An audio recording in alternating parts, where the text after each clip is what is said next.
संघर्ष की सच्ची कहानी। प्राचीन समय की बात है। एक शहर में एक व्यक्ति रहता था जिसका नाम चंदन था। वे अपनी पत्नी और 2 लड़के और 2 लड़की के साथ रहता था और वे किसी छोटे मोटे प्लांट में काम किया करता था।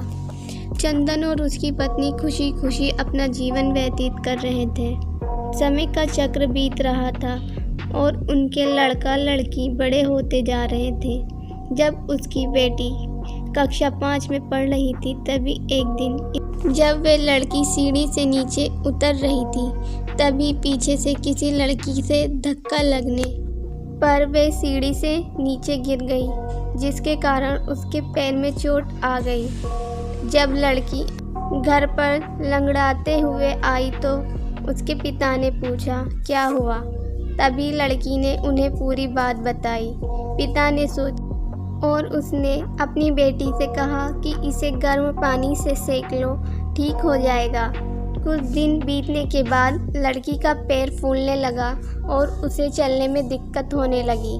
तभी उसके पिता ने कुछ लोगों की बातें सुनकर किसी एक ओझा को ले आए, जबकि उसे कुछ पता नहीं था और वे पैर ठीक नहीं कर पाया। कुछ समय बीतने के बाद जब उसकी लड़की की हालत और ज़्यादा खराब होती जा रही थी, एक दिन जब उसके पिता अकेले कहीं बैठे हुए थे तो वे मन ही मन सोच रहे थे कि क्या करें। तभी सोचते सोचते उनके दिमाग में आया क्यों ना डॉक्टर से दिखाया जाए। तभी दूसरे दिन वे अपनी लड़की को लेकर वहीं पास के अस्पताल में जाते हैं। डॉक्टर जब लड़की को देखता है तो उसकी लड़की के पिता से कहता है कि जल्द ही इसका ऑपरेशन कराना होगा, क्योंकि इस लड़की के पैर में बहुत बड़ा घाव हो चुका है, जिसके कारण लड़की का पैर भी काटना पड़ सकता है।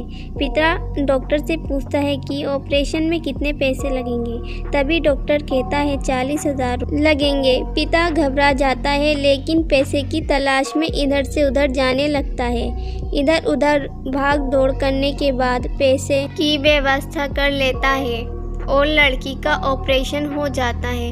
ऑपरेशन के बाद लड़की अपने घर आ जाती है, परंतु लड़की के पैर में कुछ सुधार न होने के कारण पिता चिंतित रहने लगता है। इसी तरह 4 साल बीत जाते हैं तथा पैर में लाख लाख रुपए लगने के बाद भी लड़की का पैर ठीक नहीं होता है, जिस कारण से पूरा परिवार दुखी रहने लगता है। कुछ समय बीतने के बाद लड़की का विवाह हो गया और लड़की के जीवन में खुशहाली आ गई।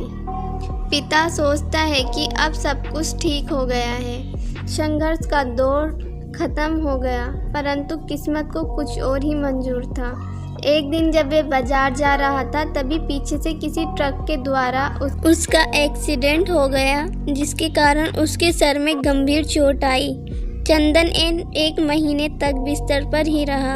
1 महीने के बाद ठीक होने पर वे सोचता कि अब सब कुछ ठीक हो जाएगा। तभी उसकी पत्नी का स्वास्थ्य खराब होने लगा और वे बीमार पड़ गई। यहाँ वहाँ डॉक्टर को दिखाने पर तबीयत और बिगड़ गई, जिसके कारण उन्हें वाराणसी के BHU अस्पताल में ले जा। वहां जाकर पता चला कि उसकी पत्नी के पेट में गंभीर बीमारी हो गई है, परंतु चंदन को ये विश्वास था कि उसकी पत्नी ठीक हो जाएगी और चंदन इसी विश्वास के साथ अपनी पत्नी को हमेशा वाराणसी के अस्पताल में ले जाने लगा।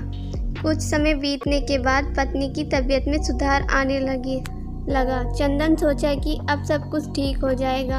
एक बार जब वह पत्नी को वाराणसी के अस्पताल में ले गया, डॉक्टर ने सभी रिपोर्ट को देखते हुए कहा सब कुछ ठीक है। चंदन बहुत ही खुश हुआ और वह अपनी पत्नी के साथ अपने शहर वापस आ गया।